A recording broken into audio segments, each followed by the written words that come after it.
हमें मालूम है कि जो हमारी बॉडी है, पूरा शरीर है, चाहे जंतु का और चाहे किसी पौधे का, अगर उसके पार्ट को अगर छोटे छोटे पार्ट में बांटेंगे तो ये छोटे छोटे इस तरह के, जैसे मधुमक्खी के छत्ते में होते हैं, इस तरह के छोटे छोटे कंपार्टमेंट दिखाई देंगे। छोटे छोटे कंपार्टमेंट, इनका आकार भी कोई फिक्स नहीं होता है। हर जंतु में अलग अलग तरह के शेप के दिखाई देंगे ये कंपार्टमेंट। जैसे मधुमक्खी के छत्ते में होता है, उसमें कोई फिक्स थोड़ी है कि मधुमक्खी के छत्ते में फिक्स बिल्कुल एक ही शेप के होंगे, सारे के सारे अलग अलग शेप के होंगे। तो इस तरह से जो छोटे छोटे जो कंपार्टमेंट हैं पूरे शरीर में होते हैं हमारे, इस तरह के, इस एक कंपार्टमेंट को क्या कहा जाता है? सेल कहा जाता है। कह सकते हैं कि किसी भी शरीर की, चाहे वो जंतु का हो चाहे पौधे का हो, शरीर की जो इकाई है,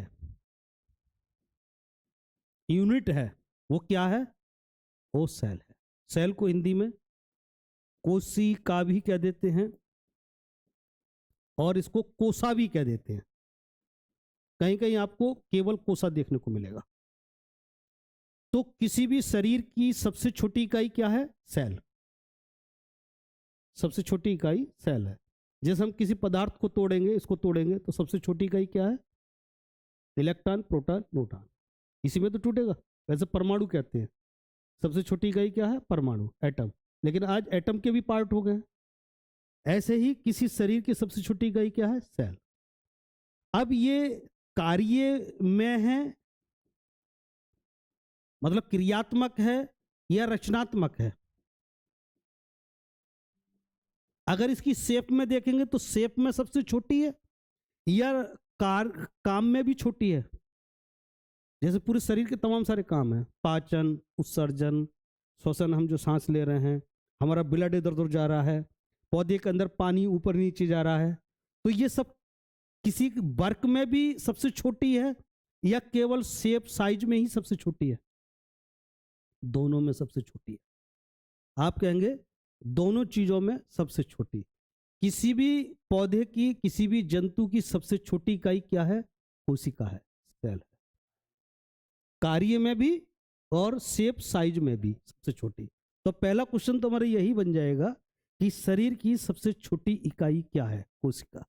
उल्टा बना देगा, कोशिका निम्न में से है यूनिट, क्रियात्मक, रचनात्मक या दोनों?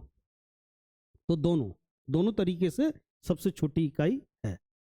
अब कोशिका से अगर एक जैसी कोशिकाएं जब इकट्ठी हो जाएं, एक जैसी, मतलब एक जैसी कोशिकाएं जब इकट्ठी हो जाती हैं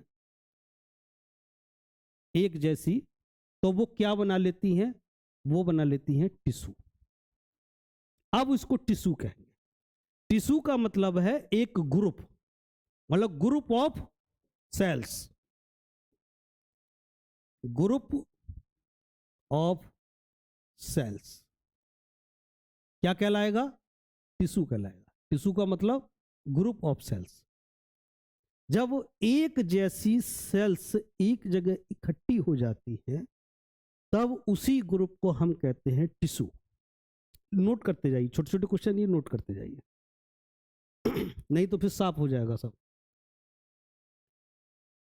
देखिए, कभी भी लेक्चर को मूवी की तरह मत देखिए। केवल मूवी की तरह आनंद लेंगे तो केवल कुछ चीजें हाईलाइट वाली याद रह जाएंगी, बाकी याद नहीं रहेगा। यहाँ देखिए क्वेश्चन हमारा कहां से बन रहा है। पहला क्वेश्चन हमारा यहीं से बन गया। किससे? सेल से। पहला क्वेश्चन हमारा सेल से बन गया। दूसरा क्वेश्चन हमारा टिश्यू से बन गया।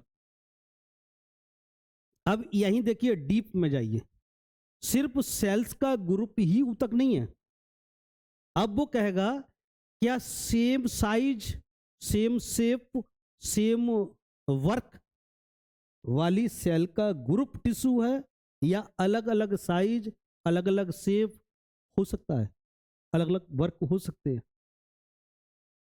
नहीं, यह शर्त है। क्या शर्त है? सेम होना चाहिए।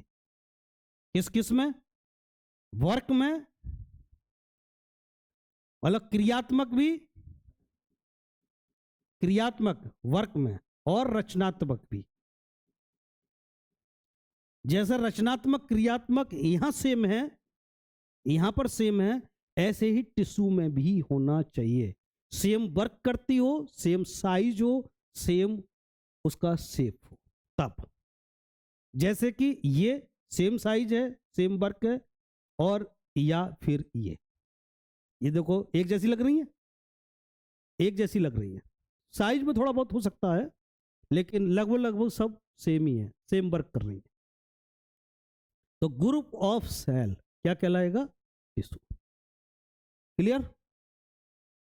अब टिश्यू जब एक जैसा मिल जाता है, यहां से क्या बना? टिश्यू बना।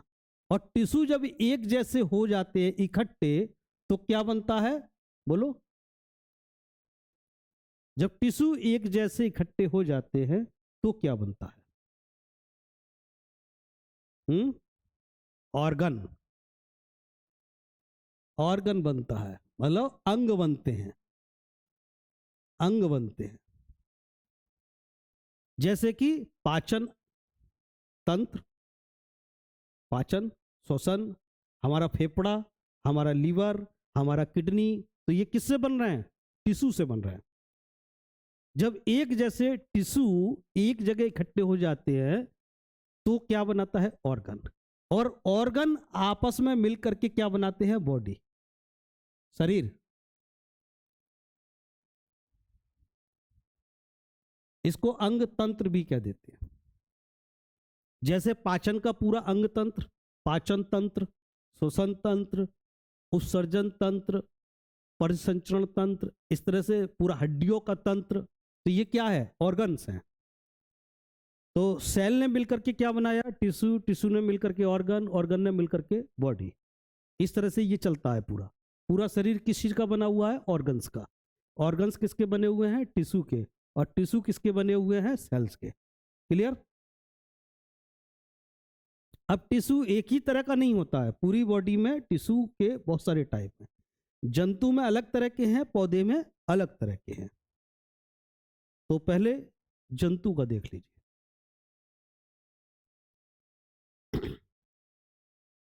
ये तो क्लियर हो गया टिश्यू का। ये टिश्यू ऐसे भी हो सकते हैं, ये गोल भी हो सकते हैं, ये लंबे लंबे भी हो सकते हैं, इस तरह से भी हो सकते हैं, ये टेढ़े मेढ़े भी हो सकते हैं, किसी भी तरह के हो सकते हैं। कोई साइज शेप फिक्स नहीं है किसी भी टिश्यू का। अगर हम जंतु की बात करें, किसी भी जंतु की, हम केवल ह्यूमन की बात नहीं कर रहे हैं, किसी भी जंतु की, तो ये 4 तरह के देखने को मिलेंगे। टिश्यू के टाइप 4 टाइप ऑफ टिश्यू। जंतु में कितने तरह के? 4 तरह के। पहला कौन सा हो गया? Nervous system. Nervous system. Nervous system क्या है? पैर में कांटा चुभा, एकदम हाथ से निकाला, तो ये सूचना कैसे गई? नर्वस सिस्टम से। तो नर्वस सिस्टम किसका बना हुआ है? नर्वस टिश्यू का, जिनको क्या बोलते हैं? न्यूरॉन।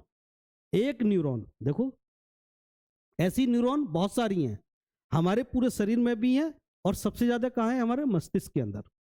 तो जो सूचनाएं शरीर की कहीं से कहीं तक ले जाती हैं, लाती हैं, तो वो कौन सा टिश्यू है? नर्वस टिश्यू है। और सिस्टम को बोलेंगे नर्वस सिस्टम। और इसकी इकाई क्या है? न्यूरॉन। न्यूरॉन, तंत्रिका, इसको हिंदी में बोलेंगे तंत्रिका। तंत्रिका, तंत्रिका, ऊतक। Nervous system. तो पहला क्या है? Nervous system.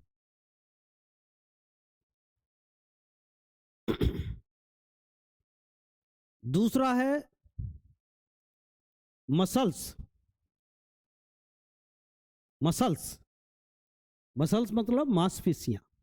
मांसपेशियां। हम जिम में जाते हैं तो अपनी मसल्स को बनाते हैं, मसल्स को पुख्ता करते हैं, मसल्स में एक्टिविटी लाते हैं, मसल्स में लचीलापन लाते हैं। मसल टाइट हो जाती हैं तो वर्क करने में आनंद आता है, वर्क अच्छा होता है। तो मसल्स सिर्फ हमारे हार्ट की नहीं होती हैं, मसल्स हमारे हाथों की मसल्स, पैरों की मसल्स, सीने की मसल्स, हर जगह की मसल्स हैं, मांसपेशियां हैं। मतलब पूरे बॉडी में जो भी मांस है, जहां जहां मांस है, वो क्या है? मसल, मसल टिश्यू है। तो यहाँ केवल कार्डियक दिखाया है, हार्ट के ऊपर का दिखाया है, बाकी हर जगह का हो सकता है। मसल्स पूरी बॉडी में है, कहीं की भी मसल्स हो सकती है। तो वो भी क्या है? एक टिश्यू है। तीसरा है कनेक्टिंग टिश्यू, कनेक्टिव टिश्यू, जोड़ने वाला टिश्यू,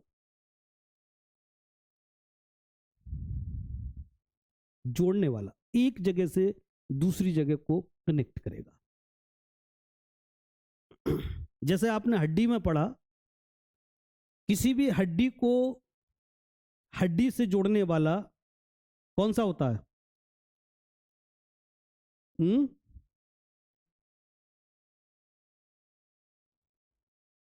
हड्डी को हड्डी से जोड़ने वाला,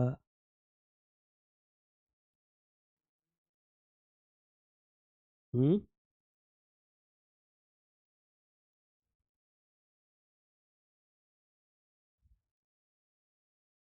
जैसे हम हाथ की बात करें, हाथ की बात करें केवल, यहां हमारे सीने पर कौन सी हड्डी होती है? स्टर्नम हड्डी होती है। सीने में हार्ट के ऊपर स्टर्नम हड्डी होती है। और मेखला कौन सी होती है? यहाँ जो पूरी हड्डी पूरे सीने, पूरे यहाँ बाहों तक रहती है, बोलो, पूरी अंश मेखला, अंश मेखला। मतलब दो ही हड्डी होती है मेन, जो बड़ी हड्डी होती है मेन, सीने पर अंश मेखला और हमारे कूले पर श्रोणि मेखला होती है। तो अंश मेखला से जो पहली हड्डी लगी रहती है, ये वाली, इसको क्या बोलते हैं? अरे भूल गए 4 दिन में ही। ह्यूमरस। इस हड्डी को क्या बोलते हैं? ह्यूमरस। आपको तो पीछे का लेके चलना पड़ रहा है। ह्यूमरस। और ह्यूमरस से ये कोहनी के बाद इसमें कौन सी दो हड्डी है? दो हड्डी होती हैं इसमें, देखो आप देखो, एक दूसरे पर रपक रही होंगी। एक रेडियो, दूसरी अल्ना, अल्ना। एक रेडियो, एक अल्ना। तो हड्डी से हड्डी जो जुड़ी, ऐसी थोड़ी जुड़ गई हड्डी से हड्डी। कौन जोड़ता है? हड्डी से हड्डी को कौन जोड़ता है? यहां पर तमाम सारे फाइबर से होते हैं, फाइबर से होते हैं। जैसे हमारा किसी किसी का आपने देखा होगा, एक्सीडेंट में घुटना कुचल गया, तो तमाम फाइबर से उसमें निकलते हैं। या खास करके जब हम कहीं गड्ढे में पैर गिर जाता है तो कहता है डॉक्टर, लिगामेंट टूट गए हैं, लिगामेंट टूट गए हैं। तो हड्डी से हड्डी कौन तोड़ जोड़ रहा है? लिगामेंट।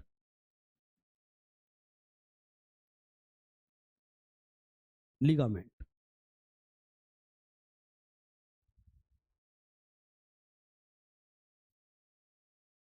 एक यह मांस भी होता है, मांस भी तो होता है हड्डियों पर, मांस भी तो लिपटा रहता है, रहेगा नहीं? अरे मुर्गे की हड्डी नहीं खाते हैं, मुर्गे की टांग खा रहा है कोई, तो मुर्गे की टांग पर क्या है? मांस है, मसल्स हैं। तो मसल्स, मसल्स यही तो है, ये वाली तो मसल्स हैं टांग के ऊपर, ये मसल्स है। खास करके यहां मसल्स ज्यादा होती हैं, यहां ज्यादा होती है मसल्स, होती है, ये मसल्स होती है। तो मसल्स से हड्डी को कौन जोड़ता है? मसल से भी हड्डियों को जोड़ाव दिया जाता है। कौन जोड़ता है? Tendon, tendon. तो कनेक्टिव टिश्यू ब्लड भी है, ब्लड भी तो पूरे शरीर को जोड़े रहता है। जैसे हमारे हार्ट से ब्लड हमारे पैरों में भी जाएगा, हार्ट में सिर में भी जाएगा, पैरों में भी जाएगा। तो पूरे शरीर को जोड़ने का जो काम किया ब्लड ने भी किया, और हमारे हड्डियों ने भी किया, हड्डियों ने भी किया, बोन्स ने भी किया। बोन्स में किसने? लिगामेंट ने और टेंडन ने। Ligament and tendon. तो क्वेश्चन कैसे बनेगा? निम्न में से कौन सा कनेक्टिव टिश्यू है? आपसे पूछ लेगा ऑप्शन में। तो ब्लड भी कनेक्टिव टिश्यू है, हड्डियां भी कनेक्टिव टिश्यू है, और मसल्स भी कनेक्टिव टिश्यू है। ये मसल्स भी कनेक्टिव टिश्यू है, ध्यान रखिएगा। उपरोक्त तीनों कनेक्टिव टिश्यू है। तो यहां केवल कौन सा दिखाया है? टेंडन। टेंडन जोड़ रहा है किसको? टेंडन किसको जोड़ेगा? मांस से हड्डी को। लिगामेंट जोड़ेगा हड्डी से हड्डी को। दो तरह के होते हैं ये, लिगामेंट और एक टेंडन। जब हड्डी से हड्डी को जुड़ाव कर रहा है तो लिगामेंट और टेंडन काम आते हैं।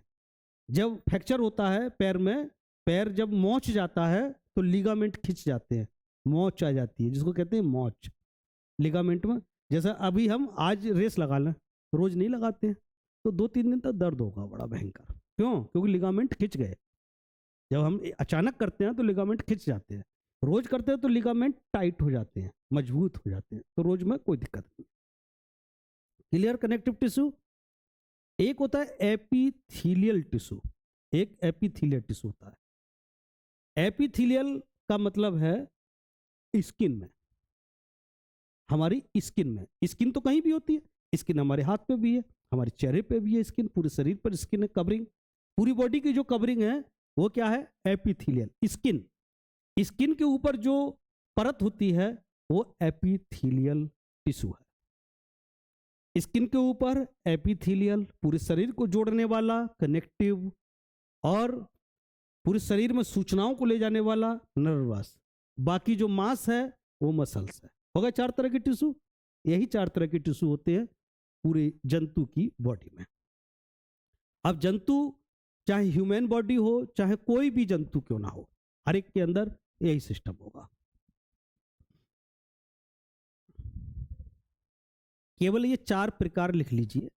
Nervous tissue, second muscle tissue, तीसरा कनेक्टिव टिश्यू के एग्जाम्पल लिख लेना, एपिथेलियल एग्जाम्पल स्किन। बस ये चित्र बनाने की जरूरत नहीं है, केवल 4 टाइप लिख लीजिए बस। ऐसे यहां पर टाइप लिख लीजिए, एक टाइप, दूसरा टाइप, तीसरा टाइप, चौथा टाइप। ठीक, जंतु का हो गया। इससे ज्यादा और गहराई में नहीं जाएगा आपका, यही हो जाएगा काम। लिगामेंट हड्डी से हड्डी को जोड़ेगा, और टेंडन हड्डी से पेशी को जोड़ेगा, मांसपेशी को जोड़ेगा। बड़ा आगे। चौथे का हो गया एपिथेलियल टिश्यू, स्किन, हमारी त्वचा। त्वचा में जो पाया जाता है वो कौन सा होता है? एपिथेलियल। हमारी स्किन में एपिथेलियल होता है।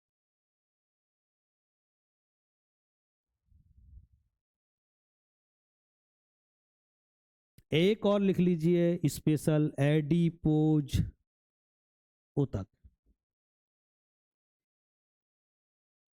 एडिपोज ऊतक पूछता है शरीर में वसा कहां इकट्ठा रहता है? शरीर में वसा का संग्रह करता है। मानव शरीर में वसा का संग्रह, जो फैट हम खाते हैं वो कहां इकट्ठा रहता है? एडिपोज ऊतक में। ये स्पेशल है। ये क्वेश्चन बनेगा कि शरीर में वसा का संग्रह कहां किया जाता है? एडिपोज ऊतक में। यहीं पर एक क्वेश्चन और लिख लीजिए, मेढक में वसा का संग्रह कहाँ किया जाता है? तो लिख लीजिए वसा पिंडक में। पीले पीले होते हैं वसा पिंडक, वसा पिंडक पीले पीले। जब आप मेंढक को फाड़ेंगे तो उसमें पीले पीले पीले पीले ऐसे उंगली उंगली जैसे पीले पीले ऐसे दिखाई देंगे, केचुए जैसे तमाम। तो ये होते हैं वसा पिंडक। खास करके बरसात के मौसम में जब इसको चीरेंगे, बरसात एंड हो रही होगी, तो बड़े पीले पीले दिखाई देंगे आपको, बड़े लंबे लंबे पीले पीले। और बरसात से ठीक पहले अगर फाड़ेंगे तो ये सुकड़े सुकड़े होंगे, पीले के सफेद बन गए होंगे, मतलब इनके अंदर बसा खत्म हो। तो कहते हैं ना कि काफी दिन तक मेंढक जमीन के अंदर पड़ा रहता है, जमीन के अंदर चला जाता है सुसुप्त अवस्था में। तो भोजन कहाँ से लेता है? यहीं से लेता है, वसा पिंडक से ही लेता है भोजन। काफी दिन तक खाता पीता नहीं है ना कुछ, ज्यादा सर्दी में भी और ज्यादा गर्मी में भी कहीं आपको मेंढक दिखाई नहीं देगा, केवल बरसात के दिनों में। हो गए दो क्लियर? दोनों एडिपोज ऊतक मनुष्य के शरीर में और वसा पिंडक मेंढक में स्पेशल। बाकी ये कॉमन 4 होते हैं। आगे बढ़िए। अब हम बात करेंगे केवल पौधे की, प्लांट के अंदर। प्लांट में क्या पोजीशन होती है? प्लांट में थोड़ा सा टिपिकल सा लग रहा है देखने में।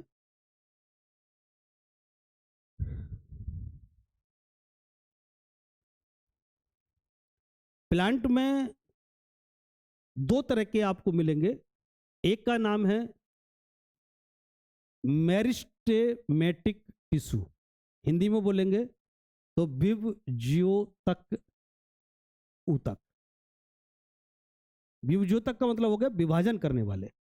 पौधे की लंबाई बढ़ती है, पौधे की मोटाई भी बढ़ती है, पौधे की जड़ें भी बढ़ती हैं, तना भी बढ़ता है, पत्तियां भी बढ़ती हैं। तो जो विभाजन हो रहा है, पौधा जो वृद्धि कर रहा है, वो किसकी वजह से करता है? मेरिस्टेमेटिक टिश्यू की वजह से। तो किसी भी पौधे के अंदर वृद्धि 2 तरह की होती है, एक तो लंबाई में वृद्धि और एक उसकी मोटाई में वृद्धि। लंबाई में वृद्धि चाहे वो जड़ में हो और चाहे जड़ में होगी या तो वृद्धि, या तने के शीर्ष पर होगी, 2 ही जगह होगी। लंबाई या तो किसी तने की शीर्ष पर हो रही होगी या जड़ में हो रही होगी, तने के शीर्ष पर होती है खास करके लंबाई में वृद्धि। तो कौन करेगा? विभज्योतक ऊतक करेंगे। लंबाई में वृद्धि, मोटाई में वृद्धि विभज्योतक ऊतक करते हैं। ध्यान रखिएगा, लंबाई में जो वृद्धि करते हैं इसमें भी कितने प्रकार हैं? एपिकल, सेकंड लिटरल, और चौथा वो third intercalary meristem. Literal, apical. Apical कहां वृद्धि करेगा? लंबाई में। ये केवल लंबाई में वृद्धि करेगा एपिकल, एपिकल शीर्ष पर। तो लंबाई में वृद्धि या तो जड़ में होती है या तने पर होती है। कौन करता है? Apical, apical meristem.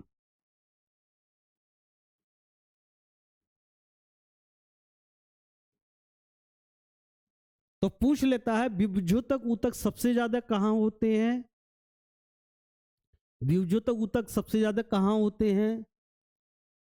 ये सबसे ज्यादा कहां मिलेंगे? या तो तने के शीर्ष पर या जड़ के शीर्ष पर। तने या जड़ के शीर्ष पर मेरिस्टेमेटिक टिश्यू सबसे ज्यादा होते हैं, और उसमें भी तने और जड़ की शीर्ष पर सबसे ज्यादा कौन सा होगा? एपिकल। एपिकल वृद्धि कहां करता है? केवल लंबाई में वृद्धि करता है। लेटरल कहां करेगा? साइड में करता है कुछ, लेटरल साइड में करता है वो, सॉरी ये साइड में, मोटाई में वृद्धि करेगा। तो मोटाई में वृद्धि कौन करेगा? लेटरल वाला, लेटरल मेरिस्टेम।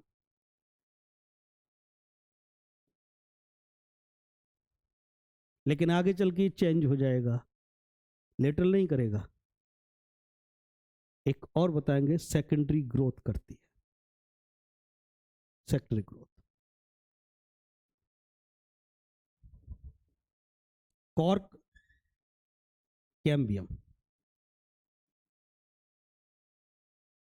द्वितीयक वृद्धि, चाहे कॉर्क कैम्बियम कहे, चाहे एधा कहे, एधा, कॉर्क मतलब छाल, कॉर्क मतलब छाल, छाल की कैम्बियम, छाल की एधा, और उसमें क्या होता है, द्वितीयक वृद्धि होती है, सेकेंडरी ग्रोथ होती है। मतलब इन दोनों में से कहें कौन ज्यादा करता है, तो ये ज्यादा करता है, ये कम करता है। और तो मोटाई में वृद्धि कॉर्क कैम्बियम में सेकेंडरी ग्रोथ से ज्यादा होती है और लेटरल मेरिस्टेम से कम होती है।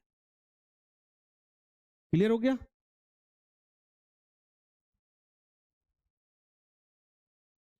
और जो इंटर कैलोरी है ये बीच में वृद्धि करते हैं, कुछ बीच में से भी कुछ होती है, इससे कोई ज्यादा आपका क्वेश्चन नहीं बनेगा। क्वेश्चन सिर्फ यही बनेंगे, लंबाई में वृद्धि किससे होती है, एपिकल मेरिस्टेम से, और मोटाई में वृद्धि lateral meristem and cork cambium से।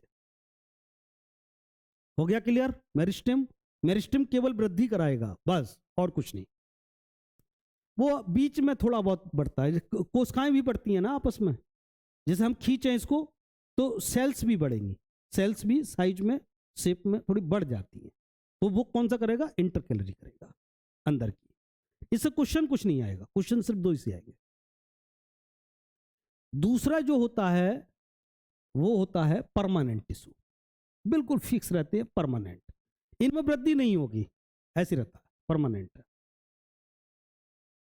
इसमें भी दो टाइप के हो जाते हैं, एक हो जाता है सिंपल और एक हो जाता है थोड़ा सा जटिल, कॉम्प्लेक्स, जटिल होता है। एक बिल्कुल सिंपल से होते हैं, एक थोड़े जटिल होते हैं, और अगर उसका शेप बनाएंगे तो एक बिल्कुल सिंपल रहता है। सिंपल कैसे रहेगा,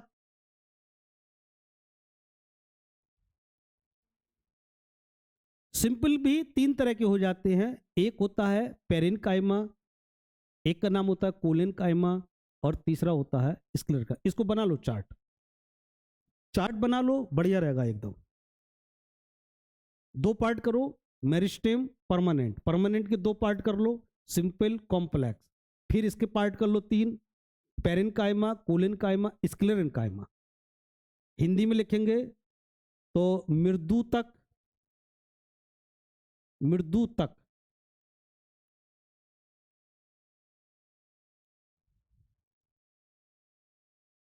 मृदु तक बोलते हैं।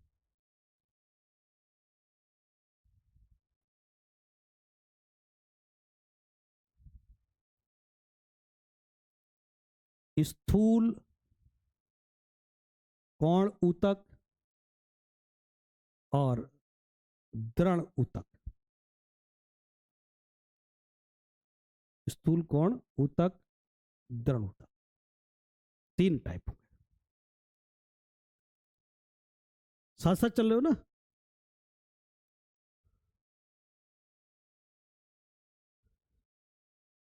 ऐसा ना चले कि जैसे पहले फिल्म नहीं चलती थी, वीसीआर चलते थे पहले, तो पता लगे डायलॉग तो चल रहा है दशरथ के साथ और जयमाला जो है सीता जी डाल रही है? तो ऑडियो वीडियो एक ही जगह चलनी चाहिए। आप लिख रहे हैं अभी विब्जो तक और हम पहुंच गए पिरिन कायमा। धीरे चलिए लेकिन एकदम क्लियर करते हुए चलिए। तीन तरह के सिंपल टिश्यू होते हैं, तीन तरह के। क्वेश्चन जो ज्यादा बनेगा वो यहीं से बनता है, यहां से। कैसे बनेगा? क्या ये मत बनाओ ना, ये क्यों बना रहे हो? केवल ये सिंपल लिखो बस, परमानेंट के दो पार्ट करो, इसके तीन पार्ट कर लो बस। चित्र क्यों बना रहे हो? चित्र बनाने की जरूरत ही नहीं है, केवल समझ लो। ये तो चित्र इसलिए बना दिया है थोड़ा सा समझने में आसानी हो जाएगी। अब आप ये मान के चलिए, देखिए आपने अमरूद ले लिया, अमरूद का अंदर का गूदा सॉफ्ट होता है, बिल्कुल सॉफ्ट होता है। टमाटर ले लिया, अंदर पूरा गूदा सॉफ्ट है, आप खा जाएंगे आराम से। केला ले लिया, आराम से खा जाएंगे। आम के बीच का जो पार्ट है, बीच का, चारों तरफ का फेंक देते हैं ना, बीच का खा लेते हैं। तो बीच का क्या हो गया? गूदा, जिसको हम गूदा कहते हैं। वो अंदर होती है गुठली, बाहर छिक्कल होता है। बीच में, हम बीच की बात कर रहे हैं। देखिए किसी भी फल में, किसी भी फल में बाहर छिक्कल होता है, बीच में गुठली होती है।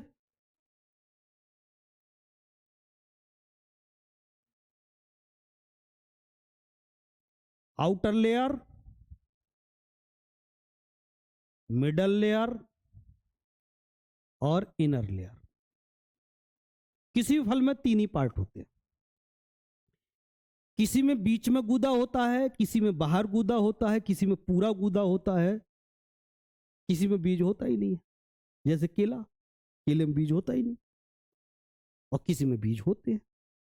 तो बीज है तो इनर लेयर, नहीं है तो इनर लेयर होती नहीं है। बाहर गूदा, बाहर परत हार्ड है तो आउटर लेयर।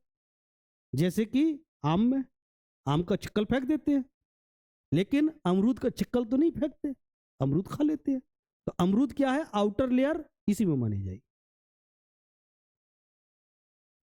अगर कोई फल ऐसा है जिसका गूदा या मिडिल लेयर गूदेदार है, तो मतलब गूदेदार का मतलब मृदु है, मृदु, मृदु तक है वो किसका बना हुआ होगा? पीरिन का।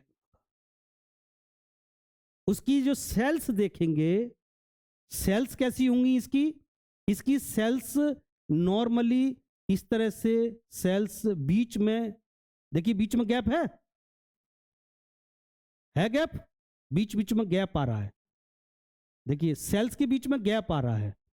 अगर सेल्स के बीच में गैप है तो कौन सा है?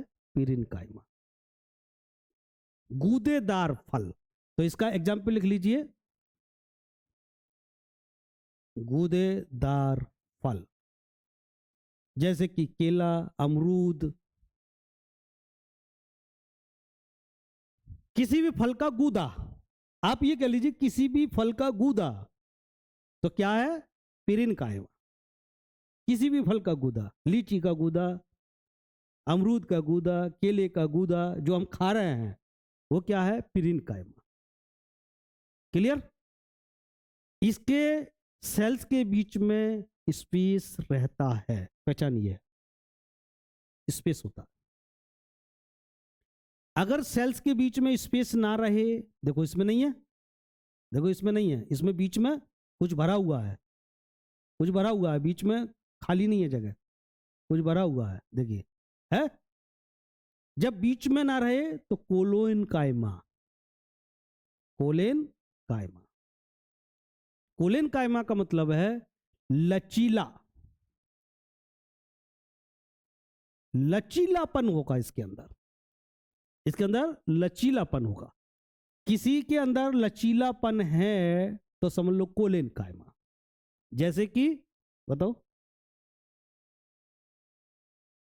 एग्जाम्पल बताओ। गूदेदार फल में लिख लीजिए, गूदेदार फल में अमरूद, अंगूर, केला, एक दो एग्जाम्पल लिख लीजिए, पता रहेगा ना, फिर भूल जाएंगे। लचीलेपन में लिखिए, जैसे कि जूट, जूट के रेसे, जूट के रेसा, रस्सी बनती है, खींच लो, लचा लो, इधर उधर को लचीला होगा। जूट के रेसे या पटसन के रेसे, पटसन, पटसन, सन पटसन, सन पटसन होता है। सैतूत की लकड़ी, सैतूत में है, सैतूत की लकड़ी देखो, टूटती थोड़ी है, लच जाती है, लच जाती, टूटती नहीं है। आप तोड़ नहीं पाएंगे आसानी से। उसकी डलियां बनाई जाती हैं लचीलापन की वजह से। पिटाई भी तो होती थी पहले, आप लोगों की तो हुई ना होगी। प्राइमरी में, स्कूल में, गांव में जो स्कूल होते थे, हेडमास्टर जो पिटाई करते थे, सहतूत की संटी होती थी, लगती बहुत थी, टूटती नहीं थी, दर्द बहुत करती थी। हाथों पे मार दी तो हाथों में हड्डी नहीं टूटेगी, लेकिन दर्द बहुत करेगी। खींच खींच के मारते थे। एक और होती थी मेडकी की, एक मेडकी भी तो होती है। मेडकी होती है, क्या होती है? मेड़ा लगा देते हैं गांव में, खेत के चारों तरफ मेड़ा लगा देते हैं, मेडकी बोलते हैं उसको। उसकी भी तेज लगती है, उसमें भी लचीलापन होता है बहुत, लेकिन सहतूत की में ज्यादा होता है। सहतूत के भी तो रेसे निकल जाएंगे। जिसमें रेसा होगा, रेसेदार जितने भी होंगे, चाहे वो फल हो चाहे तना हो रेसेदार, उनमें सब में कौन सा होगा? कोलिन कायमा, स्थूल कोण। क्या?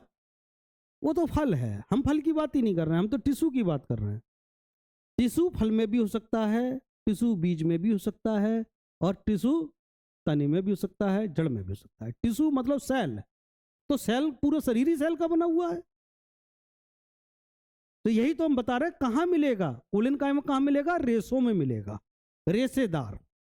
और ये कहां मिलेगा? जिसमें हार्ड, कठोर, कठोरता होगी। जैसे कि बीज, बीज किसी के कवर, फल के, फल का छिलका जो होता है, छिलका हार्ड छिलका। ड्राई फ्रूट कह लीजिए, ड्राई फ्रूट, ड्राई फ्रूट जैसे कि ड्राई फ्रूट में ले लीजिए, अखरोट ले लीजिए, बादाम ले लीजिए, मूंगफली, इनके फल कैसे हैं? ऊपर हार्ड है, तो ये दृढ़ है। दृढ़ मतलब हथौड़ा मारेंगे तो फट तो जाएगा, लेकिन पिचकेगा नहीं। वाटर मेलन तो बीच में गूदा है, तो गूदा यहाँ क्यों आएगा? गूदेदार तो पेरिन कायमा में चला जाएगा, है वो तो गूदेदार पेरिन कायमा का बना हुआ है। अरे जिसको आराम से आप काट लो, पेरिन कायमा। नहीं काट पाओ, लचीलापन दे दो, मतलब कोलिन कायमा। और हथौड़ा मारो तभी